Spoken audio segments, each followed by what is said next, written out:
Welcome to the Market Moment. My name is Matt Walters here with John Martfeld and Lee Mackey, and today we're getting into some good topics. First, ETFs pointing the effects of inflation, so we're going to get into that, whether bankruptcy is a shield, and spaving. We'll explain what that is. So, before we jump in, we good? Ready to go? We're good. We're good. Yeah, I think we're good. Summer's upon us. Before we started the show, Matt was making fun of Lee and I being the old guys in the office. So Yeah. we're a little hurt feelings, but I mean, I just want to make sure We're over. cognitively We're just- y'all are on pace with me here. Like you're not. we're keeping it up so far. Okay. We're one sentence behind. I'll talk slow and loud. Okay. Thank you. So, consumer ETFs showing the real inflation picture. Two ETFs painting the interesting picture of Americans changing spending habits as people switch from what they want to what they need. Consumer Discretionary selected SPDR ETF, which counts General Motors, Chipotle, and Deckers among its top holdings, is down for the year, comparing to the Consumer Staples Select SPDR ETF, which is up more than 8%. Top holdings, Procter Gamble, Costco, and Walmart. Real quick here, Walmart, nation's largest retailer, said this last week that it continues to lure upper-income shoppers, those with incomes over $100,000. So they see that they're using more of their paychecks to spend on non-discretionary categories and less on general merchandise. And then lastly, we saw Burberry take a massive hit, dropped a bomb on investors, disclosing annual profits dropped 34% and same-store sales declined. So, you know, if you're looking at ways for the market to give us a sense of how inflation is impacting people, right, this is maybe a way to see it in a chart. Thoughts? You know, we were probably at Mach 1 a little early to this. You know, we kind of thought that this would come in probably Q1, Q2 of last year. The consumer remained very strong, and it still does. I think that some luxury retailers are still kind of holding in there. Lululemon, for example. But Have yeah. you tried Lululemon? That's more of a staple than a. You think? Yeah. Yeah, it could once be. you try it, Once I mean, you try can't- it, Yeah. becomes a staple. You know, this is exactly what we thought would come, and it's happening. It's here. This is a perfect sign of inflation. You know, the average consumer can only hold out for so long. Hey, so speaking of Lululemon, year to date, they're down 36%. Are they really? Wow. So So they're getting they've crushed. begun. To If you feel look as at the well. Crane Shares Global Luxury Index, it's slightly. Oh, hold on, I didn't even have it pulled up. It's basically flat for the year. Okay. So there are some that are faring okay, some that are not. What I kind of tell folks, and it's, you know, the Procters and Gambles of the world, the Dollar Generals, Walmarts. I mean, there's nothing sexy about those stocks, but when a recession hits or when inflation gets high, you know, I kind of joke with my clients and say, you still got to brush your teeth. Yeah, exactly, You got to put deodorant on, and you still got to wipe your bottom. Yeah. And you still have to eat, and Walmart becomes the place to be. And I say this is no brainer, right? Like you said, we may have been early, but this is obviously coming with the way our economy is rolling along right now, and inflation has not been contained, and it's still there, and it's still affecting lots of Americans. And so this is not a surprise. The surprise is it took this long for this switch to start happening. You know, and in I my think opinion. where it's really hit is food, you know, grocery. And Walmart has become such a massive player in the grocery space that I think when you dive into their numbers, I mean, grocery has done very, very well because, you know, they're buying in such massive quantities, and they've become a behemoth in the grocery space. Even in our life, you know, my wife and I we like to get our meat at a specific spot, right? And we used to get all our groceries at the same spot, and it's so much more expensive than Walmart that we go to Walmart, get our normal stuff. We still get our meat where we get it, you know, but we've even changed our habits based on pricing, and the pricing at these higher end stores has gotten out of control. I mean, 2 or 3 bags of groceries. The last time we did this was about $200. Yeah. And I'm like, where did this come from? And I know it's been coming there. It's been going there. I just don't shop a lot with Kathy. So maybe I haven't seen it, but I was like, okay, this is truly hitting the American people hard.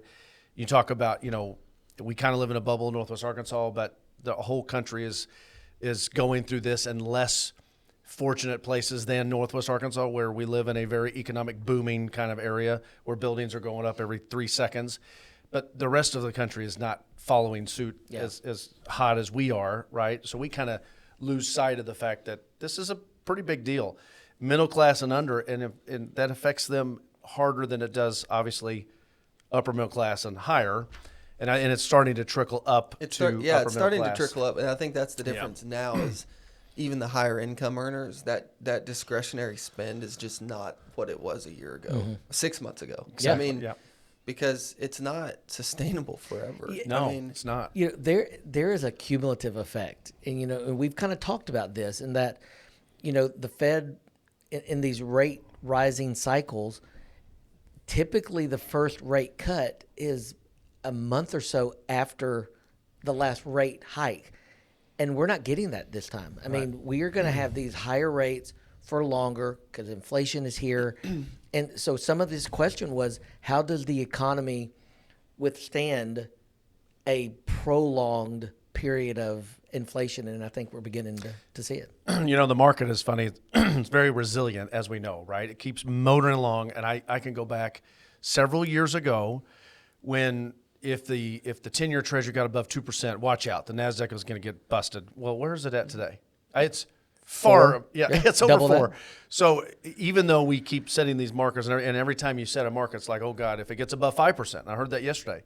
And we're close, oh, gosh, watch out. The NASDAQ's going to sell off. And the market continues to be resilient. I do think there's going to be, my opinion, there's going to be something coming around the corner here that's not as great, because you can't keep going up this and the inflation fight. And if you can't get it under control, the things we've been trying to do, and the money's not streaming through as much as it was before, there's, these are signs right here.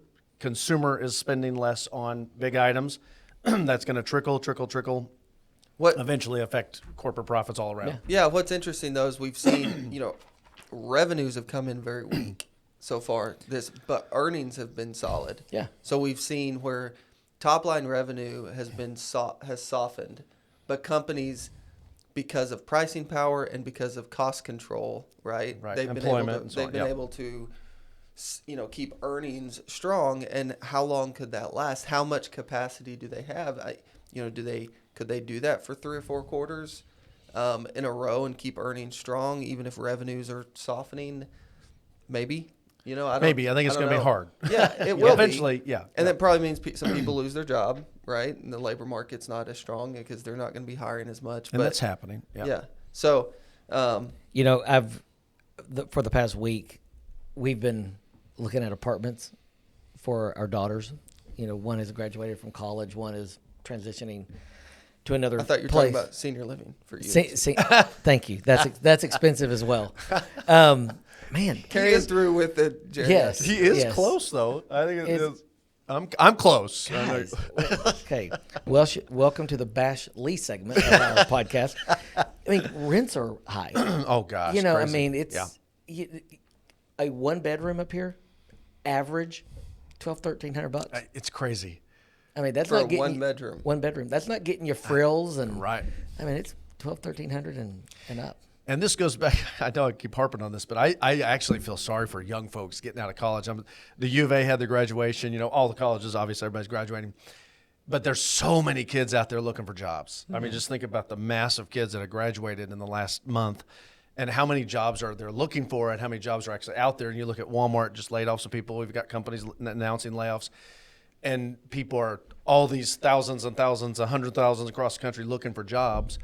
It's a tough time. And then when you couple that with the fact that apartment rents like that are so expensive, and you have to have a job to pay for that, I mean, it's a little problem there. I mean, that's why a lot of kids are moving back home. By the way, Lee, do you have extra rooms? No. Okay. No.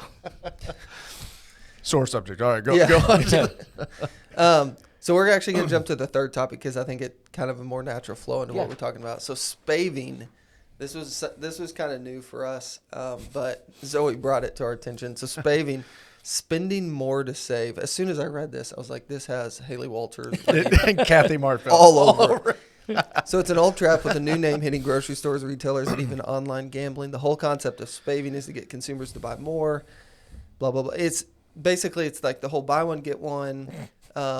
Store credit cards, freebies thrown in, just trying to pressure you to buy. I've literally had the conversations with Haley where it's like, because it's 20% off does not mean we're moving money into savings. Like, we're still spending the 80%. I'm just going to let y'all do this. I'm sitting this one out. Yeah. Haley, well, I don't think listen. Haley listens to the podcast, so I'm good. 20 years from now, you'll have the same conversation with Haley. It doesn't ever stop. No, this is a big deal though, because I'm a outdoorsman. Go to Bass Pro probably more than I should. Every time you walk in the door, they're pitching you the Bass Pro credit card. Yeah. Right. And they're Buy trying one to- boat, get 2 boats free. Yeah, they're trying. I might take them on that Yeah. deal. Yeah. But that they do that in a market that is softening. I mean, Walmart's not Exactly. doing that. Exactly. But your retailers, your clothing retailers, your Bass Pros, yeah. I mean, they're trying to. Remember Kohl's Cash? Is Kohl's Cash still a Yeah, thing? I think it is. Yeah, I think so. Yeah. Dude, when I remember growing up going to buy school clothes, and it was like you'd leave the store and you'd feel like you had like $100,000 in your Okay. It's just like this wad of Kohl's Cash. I don't go to Kohl's, but we'll buy Colt, our son, clothes at Old Navy and Banana Republic. Oh, yeah. And you get, that you buy whatever, and there's like, here's $100. Oh, yeah. For your next visit. Yeah, You read know, the I'm fine like, print. Yes, and it's like must that spend doesn't- 500. Exactly. Yeah. So I know. Yeah, so that's what spaving is. Sure. Spaving. So I've never heard the term, but I know of what that is. Well, it But I mean- goes along the lines of what we were just It talking does. about. Yeah. Things It are does. tightening.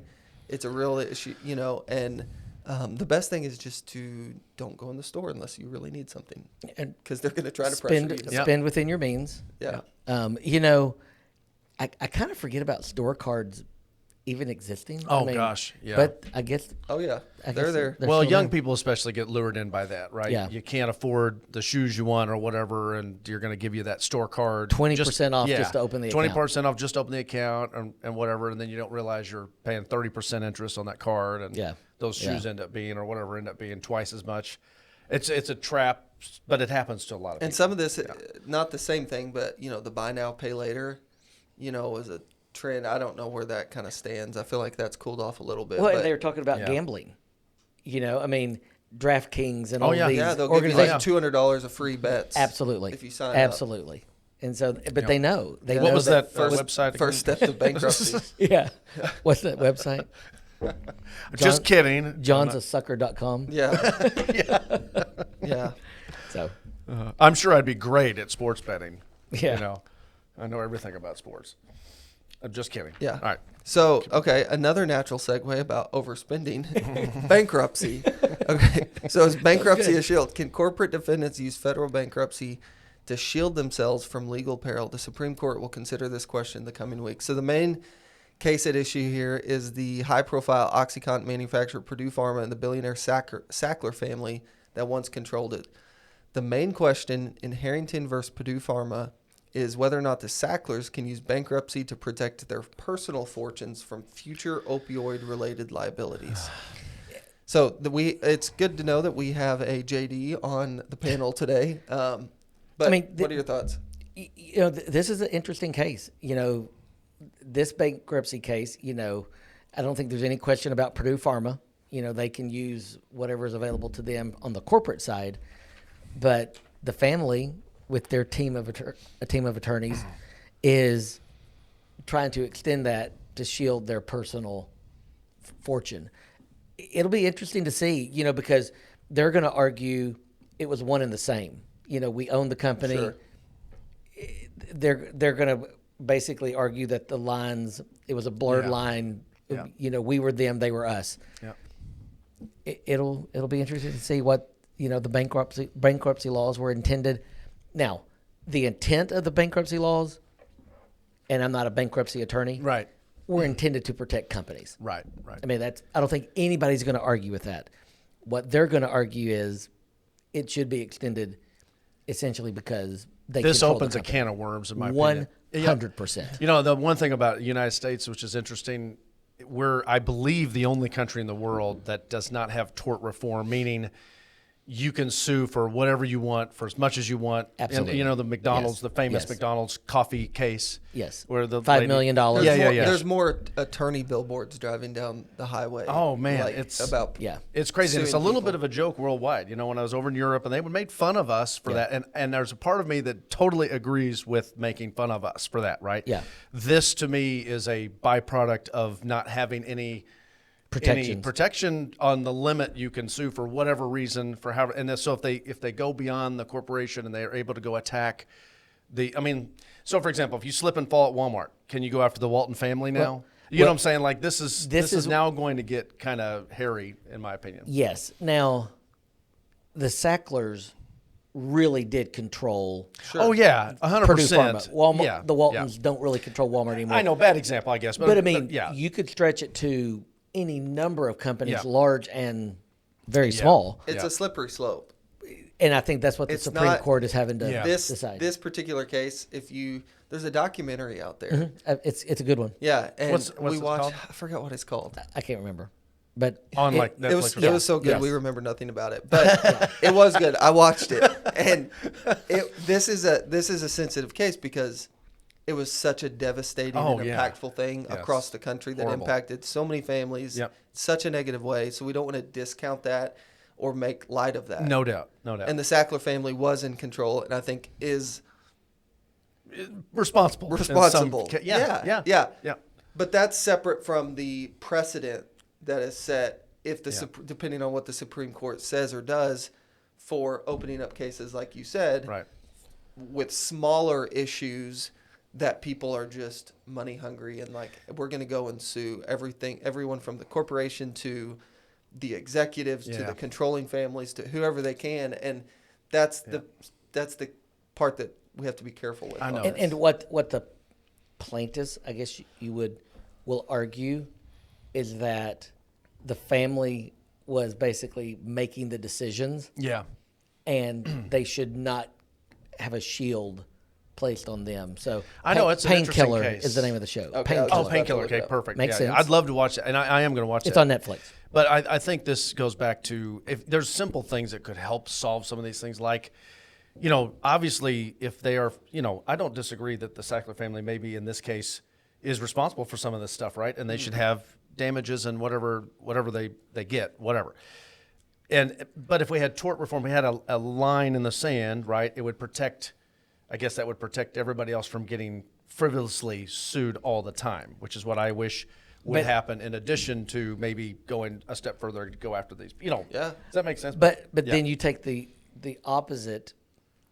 If corporations are protected by, you know, they could just file bankruptcy and get shielded, and if truly people were harmed, where's their recourse? Who do they go after when you got a family sitting over here worth billions? Yeah. So I'm not saying that's right or wrong. No, I know what you but mean. just because Yeah. they file for bankruptcy doesn't mean it has to be granted. Or, Correct. Yeah, Correct. that's true. But no, It's a touchy subject, and right? this is why we're not Supreme Court justices right here. We're not wearing black robes. But I mean, that is going to be the crux of this argument is if I'm the plaintiff's attorney, you know, my client's due to some relief. This is it's not a simple solve. No, I'll be interested in the The Supreme Court's got some. We'll circle back to big it when we cases in front see of it. when Yeah. we see what Yeah. kind of comes of this. We'll come back. So I was looking up real quick. I wanted to mention this is like hard pivot, but what the market's done this year. So if you look at S&P, NASDAQ, Russell, Dow Jones, everything. The S&P's up 11.87%, 11.23 for the NASDAQ. The Dow's up 6.4, and the Russell's up a little over 4, and the AGG, the core bond market, is down 1.4. You know, and foreign foreign markets are up, but they're not. I mean, near up to the. I mean, we're up 5% foreign stocks. Yeah. You know, I saw it this morning. I thought this may be where you're going, but I heard it this morning that, you know, almost everyone on Wall Street, the markets have exceeded their expectations for end of the year targets already before the end of May. Now, that doesn't we may mean still- anything. Yeah. Correct. Yeah. I just found that interesting. No, that's that the markets have. How many all-time highs have we hit on the NASDAQ, Dow, S&P this year? Just this year. I know we hit all-time highs last year, but I know we just hit one a couple days ago. We did. I'm assuming we're on a run of. I mean, I don't know. You know, Yeah, I think Dow there's a handful. closing above 40,000 for the first time ever. Yeah. It held it yesterday. Today it's starting a little low, but that's okay. I mean, this is unbelievable kind of times, and I do think we'll look back on this. And now we've gone from, just think about this. And I had this conversation in a seminar that we do. You know, Mark went to seminars, and we had one, and somebody asked about the market, where we're going, and the presidential election effect on the market, right? Yeah. And I went back to 2009 and showed the chart of the Dow was at 6,400 on March 7th of 2009 intraday. 15 years ago. Just think about it. That's not that long ago. It was 6,400. We hit 40,000. So even if you go through Barack Obama, you go through Donald Trump, you go through Joe Biden. I mean, these are three completely different presidencies, three completely different economic policies, three completely different Fed actions, right? We had to do way crazy things happen, COVID and so on. And we've gone from 6,400 to 40,000. Now, there's two things I think on that, though. It's a big bullish run for the last 15 years. Yeah. And I would like to think and hope that the bull can run forever.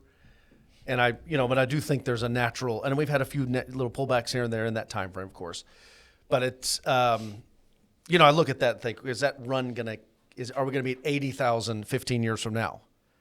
I mean, it's just hard to believe that. It's hard to think that, but that's on the pace we're on. Sure. Yeah. Interesting. It's interesting. Down 1 million. You heard it here first. Yeah. I probably won't be doing a podcast at that time. The Dow hit. Yeah. Those jokes will mean a little bit more when we get to that point. Yeah.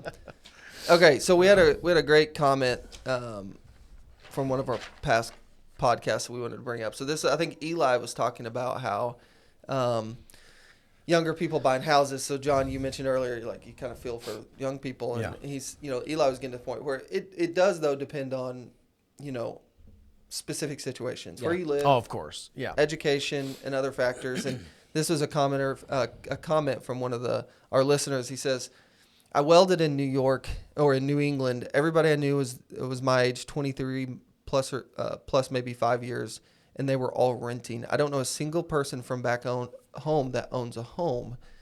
Just recently moved to South Carolina, still a welder, and every coworker I've met so far that's my age or a few years older owns a home. It was a pretty big wake-up call for me. Yeah. So it was, nothing more to say than other than just kind of validating someone's real-life experience of what Eli was saying. It is dependent on same job. Yep. Right? So it's not like he switched careers or switched professions.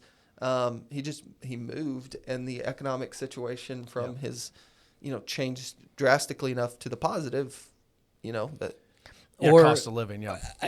And I would say that probably has more to do with it. The cost of a home in New England, Massachusetts, New York, right. It's probably a good bit more than in South Carolina. And so I'm sure that played a factor. And I feel like the discrepancy between incomes, and I may be far up. This is literally, I'm just like pulling this out of. I know where you're going with this. Yeah. The discrepancy of incomes between the cities and some of the nicer, smaller towns that are growing is not as drastic as it used to be. I agree. Right. And some of that may be because people are working remote. So some of those people living in, South Carolina or wherever this may be, might be working for Apple and Microsoft. So that might have something to do with it. But I feel like it used to be so much that like you could go make a fortune in terms of income in a big city, but it costs a fortune to live. Right. Now it's like you can go make a really good income in a smaller town.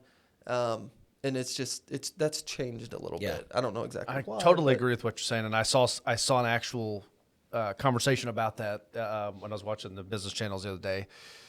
Because the difference, the percentage, they said it a different way, but it's exactly what you're talking about. The percentage gap is tightened on how much you make outside, but the cost of living is still a bigger gap. It's still wide, which is kind of amazing. Sure. So that makes a lot of sense in this person's particular case. Makes a ton of sense. Yeah. Why you would have that different, much different. You see that pretty easily in the exodus from California. Oh yeah. Those tech workers can make probably the same salaries in Texas It's probably people like retiring. Sure. Right? A lot of people, they may spend their career in some of these bigger cities, but a lot of people move when they go to retire because it's very different. It's way more affordable. I have a client in California. This is a true story. They have 2 kids. The kids are now in college and moved on, but they lived in a 2-bedroom apartment with these 2 kids in El Segundo, California, which is kind of squeezed in between Manhattan Beach and, nice areas, but El Segundo is kind of right there. And they're millionaires. And I mean, I've talked to them about how easy their life would be if they moved anywhere else. I mean, they're literally struggling in California, and they are millionaires, and they know it. But they have a family member, a mom that's still living. That they're with her until she moves on, and then they will move on. But they fully intend to move out as soon as. But it is wild. They're millionaires, and they live in a 2-bedroom apartment, and it's tight. Yeah, you're like, wow. I mean, it's a completely different world. Interesting. One thing I don't understand with all the media that we have and the social media and all the access to all the information we can get, why would you ever live somewhere where you're paying 55% taxes or whatever with all the different ways? Well, we were in Chicago. Live somewhere else. We were in Chicago this weekend, and we were walking down Michigan Avenue, and Haley looked over, and there was a giant digital billboard for Pigeon Forge, Tennessee. Was it? Yeah. Oh, no doubt. Yeah. So they were whoever recruiting, was behind, promoting Pigeon Forge, Tennessee, and it wasn't just like come visit. It was more about like relocate here. Yeah. Well, Northwest Arkansas has put billboards up outside of Apple headquarters in California. They've put them in Austin, Texas, and up outside of Amazon in Washington. Hey. Didn't we have an incentive to move here as well? There was a $10,000 incentive or something. And a bike. No, there was, right? There was something like that had gone on. I don't know if it's still That's going on. why I moved here. Right. You're still waiting on your $10,000. Yeah. Well, we really appreciate the comment. As always, give us a like or subscribe. Leave us a comment. We appreciate all of our listeners. We have fun with this and hope you enjoy, and we will see you guys next week.